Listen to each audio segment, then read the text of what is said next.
Goldman Sachs,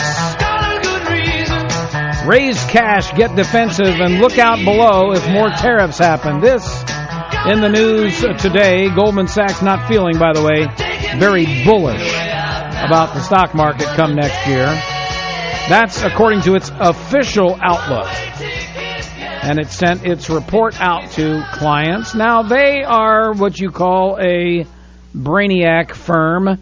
They got a lot of brains driving them, and brainiac pundits making prognostications. But I want to put what Goldman and Merrill and all the other brainiac firms have to say about the market in perspective here. Quoting from their report. Here's what they had to say. The Standard & Poor's 500 will rise just 5% to 3,000 by year end 2019. That ain't bad. I'm pretty cool with that. I'm darn cool with that. They evidently aren't that excited about it. Households, mutual funds, and pension funds should raise cash. Cash will represent a competitive asset class, the stocks, for the first time in many years. Okay, so when the average Joe or Jane reads this, they start selling their funds in favor of raising cash. Jane, Joe, you're not a pension fund. A pension fund needs to have liquidity because so many people are going to be retiring that year, and they got to write a check to them. And they don't want to have to sell stock or bonds that are in a negative cash flow position or a negative position in terms of their valuations.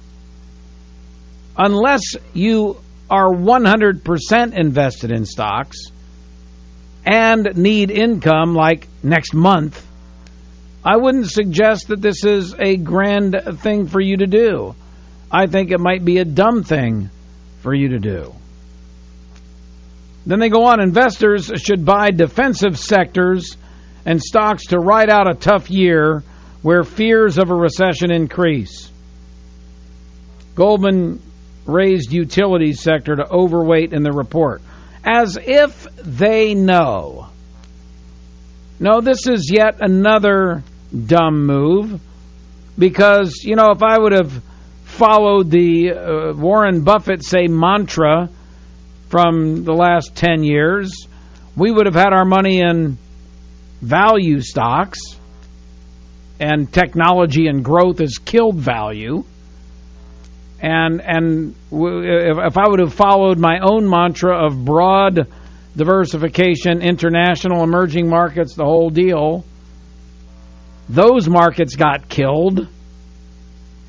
So trying to, and by the way, there's great logic behind following a diversified strategy. There's great logic in following the greatest investor of all time.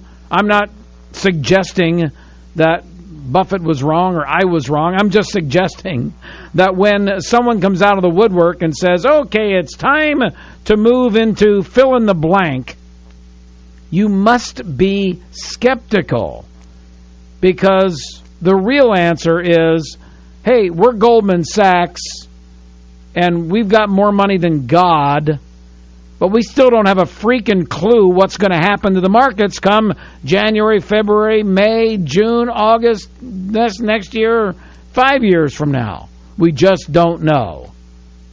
Did Goldman Sachs or any of the big-time brainiac firms back in 2007 say, you know what, I'm kind of feeling like a 57% decline, so let's get the heck out of Dodge?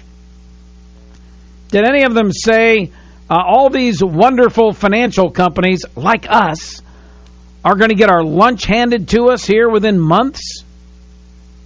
No. So when I read these headlines, I must do so with quite a bit of jaundice, if you know what I'm saying. But here's their base forecast. Stocks will return 7%, T-bills 3%, and Treasuries 1% in 2019. So why would you raise cash? Why are you telling people to raise cash when your own forecast says you're going to get 7% in the stock market?